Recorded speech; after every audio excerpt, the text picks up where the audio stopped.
এই অডিও বুকের 15তম পর্বে আপনাদেরকে স্বাগতম। তাহলে চলুন আমরা শুরু করি আজকের পর্বটি। বর্তমান ইসলামপন্থা ও লক্ষ্যহীনতা। প্রিয় ভাইরা, প্রত্যেকটি প্রকল্প সফলতার মুখ তখন দেখবে যখন লক্ষ্য ও সক্ষমতার পরিমাণ আপনার নিকট স্পষ্ট থাকবে, যখন ধারাবাহিকভাবে আপনি কর্ম সম্পাদন করে যাবেন, তারপর সেই অনুযায়ী পরিকল্পনা ও মাধ্যম গ্রহণ করবেন।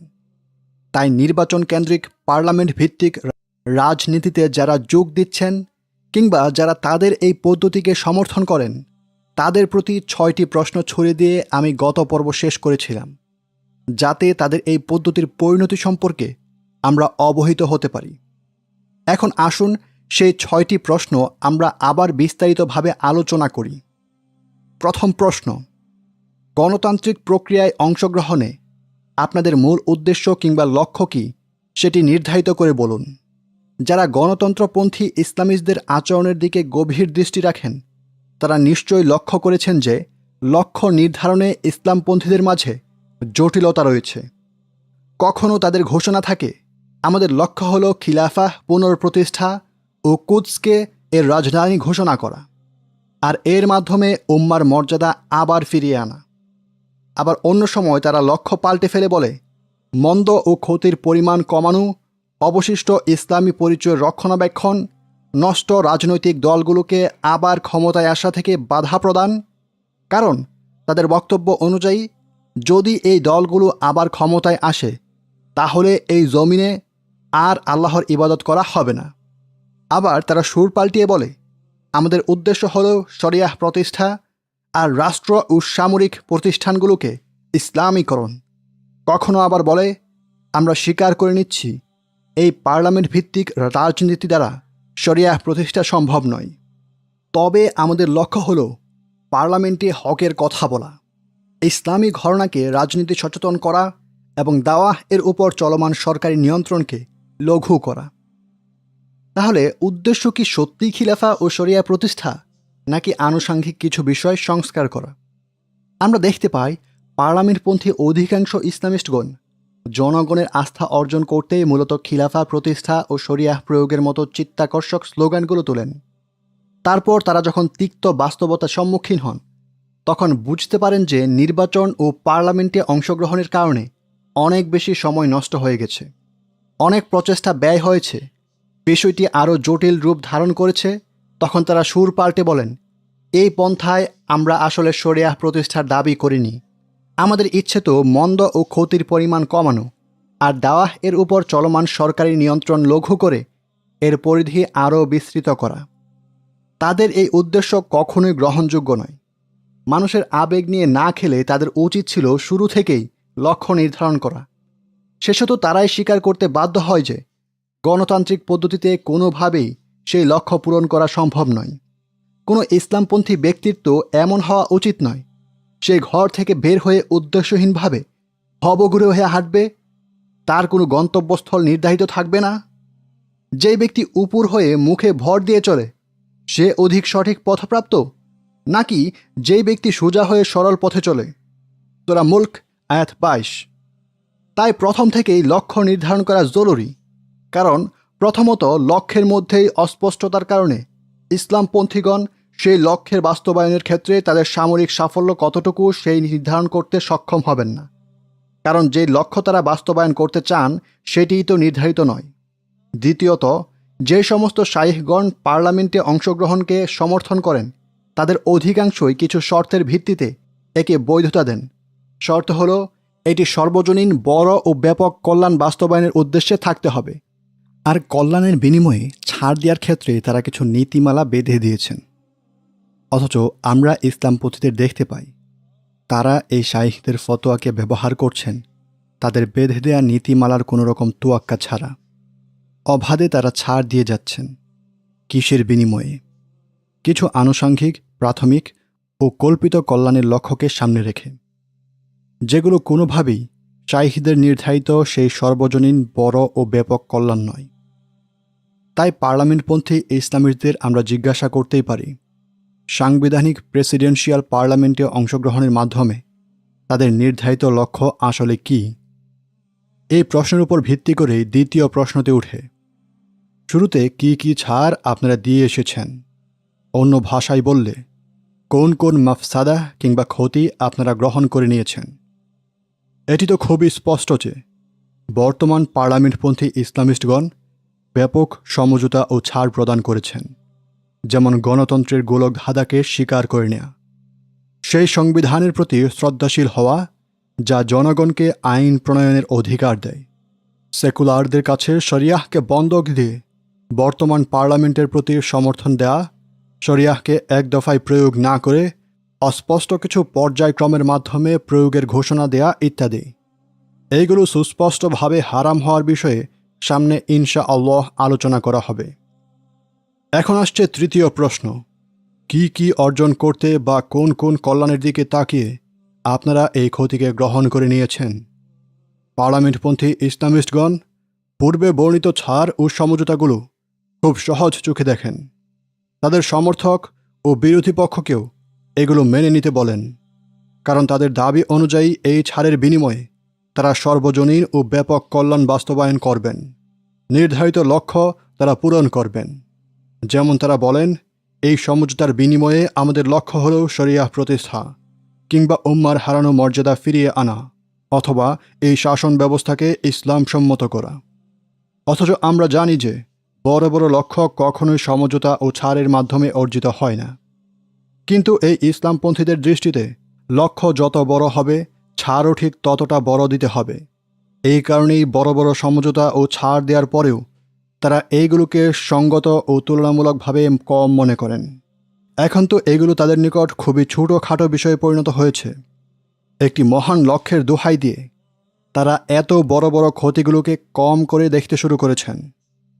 লক্ষ্য যেহেতু শরিয়াহ প্রয়োগ, তাই মানবরচিত সংবিধানের উপর শপথ গ্রহণ করার মাধ্যমে তারা কোনো সমস্যাই দেখতে পাচ্ছেন না।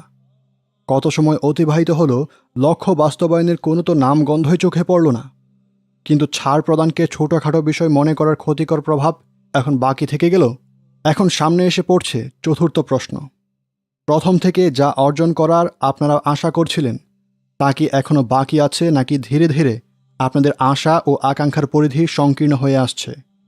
আমরা যখন দেখতে পাই এই পার্লামেন্টপন্থীগণ সামরিক বাহিনীর উপর কোনো রকম প্রভাব ফেলতে সম্পূর্ণ ব্যর্থ, এমনকি তারা নিজ দেশে সরকারিভাবে প্রভাব খাটিয়েও ইসলাম গ্রহণ করা কিছু বোনেদের গির্জার নির্যাতন থেকে বের করে আনতে সক্ষম হননি, তখন নিশ্চয়ই খিলাফা প্রতিষ্ঠা, উম্মার মর্যাদা ফিরিয়ে আনা, মুসলিমদের পশ্চিমের দাসত্ব থেকে মুক্ত করার মতো স্লোগানগুলো জনগণের নিকট তো বটেই, খোদ তাদের নিকটই ঠাট্টা ও কৌতুকপূর্ণ স্লোগানে পরিণত হয়েছে।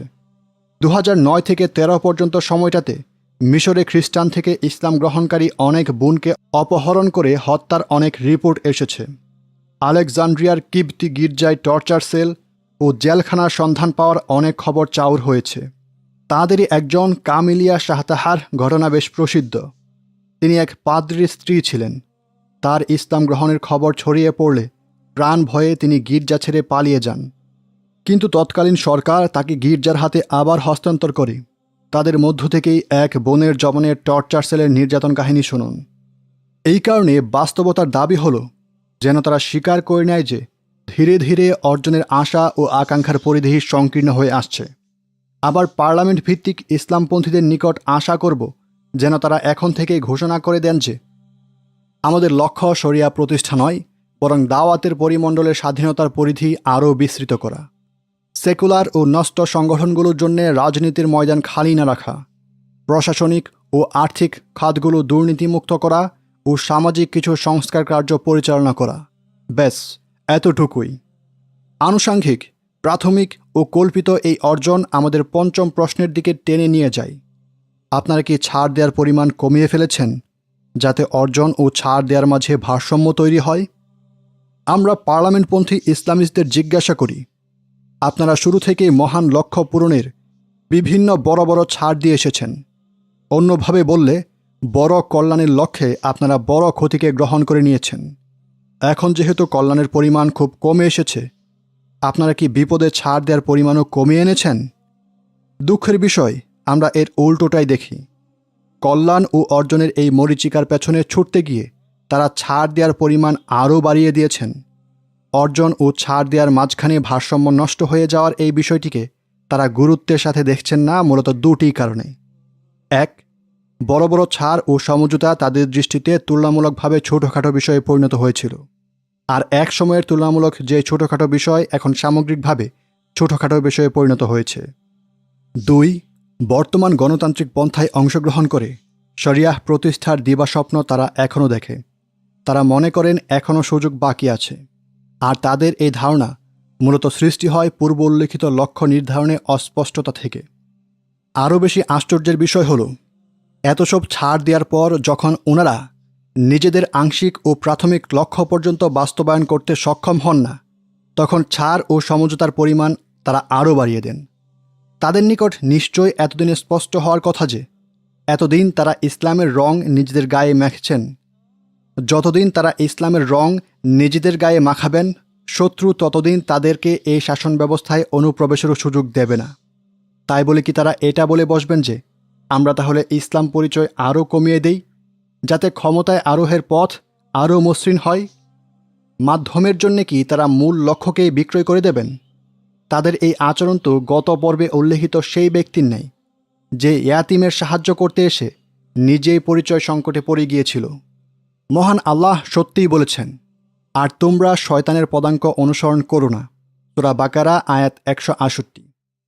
লক্ষ্য নির্ধারণের ক্ষেত্রে যেভাবে আমরা তাদের মধ্যে অস্পষ্টতা ও বৈপরীত্য দেখতে পাই, ঠিক তেমনি অর্জন ও ছাড়ের মাঝে ভারসাম্য রক্ষার ক্ষেত্রেও তাদের অস্পষ্টতা ও বৈপরীত্য চোখে পড়ে। পার্লামেন্টপন্থী ইসলামিস্টদের নিকট তখন তাদের বিপজ্জনক ছাড় ও সমঝোতার প্রতিবাদ জানানো হয়, তখন তারা মহান উদ্দেশ্যের দোহাই দিয়ে এগুলো সমর্থন করে যান। কিন্তু যখন তারা বুঝতে সক্ষম হন যে এই গণতান্ত্রিক পন্থায় কোনোভাবেই সেই লক্ষ্য পূরণ সম্ভব নয়, তখন তারা আংশিক ও প্রাথমিক লক্ষ্য বাস্তবায়নের সম্ভাব্যতাকে আঁকড়ে ধরেন। সর্বশেষ ও ষষ্ঠ প্রশ্ন, বর্তমান পার্লামেন্ট ভিত্তিক রাজনীতিতে আপনারা যারা ইসলামপন্থী আছেন তারা নিজেদের শক্তিশালী নাকি দুর্বল বলে গণ্য করেন? এই ক্ষেত্রেও ওনাদের অবস্থান বৈপরীত্যপূর্ণ।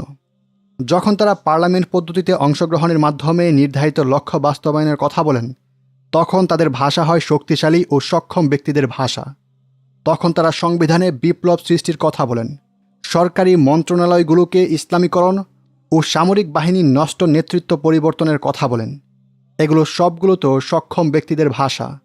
কিন্তু যখন তাদের আজগুবি সব ঘোষণা ও লাগাতার ছাড় দেওয়ার কারণে তিরস্কার করা হয়, তখন ওনারা নিজেদের দুর্বলতার দোহাই দেন, অপারগতার কথা জানান দেন।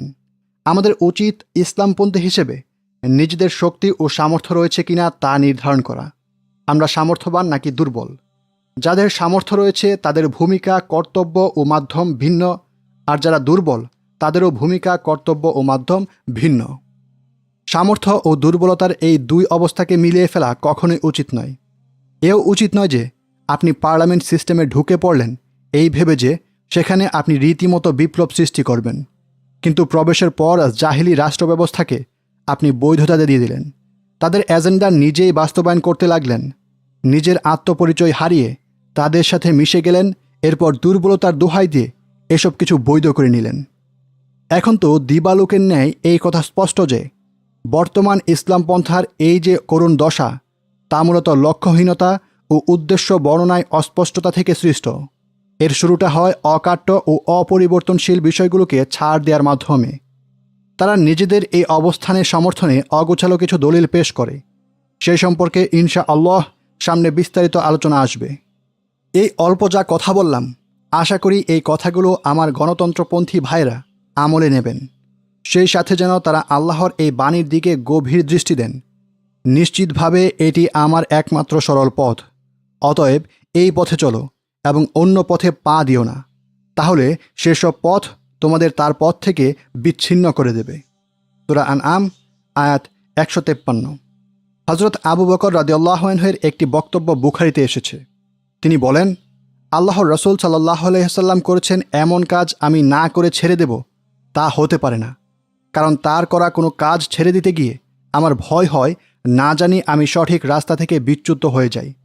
সহিহ বুখারী হাদিস 4240।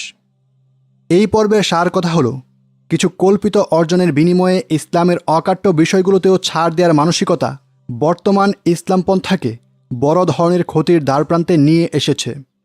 তাই ইসলামপন্থীদের উচিত নিজেদের লক্ষ্য নির্ধারণ করা ও এটি বুঝতে পারা যে লক্ষ্য কখনো ছাড়ের মাধ্যমে অর্জিত হয় না।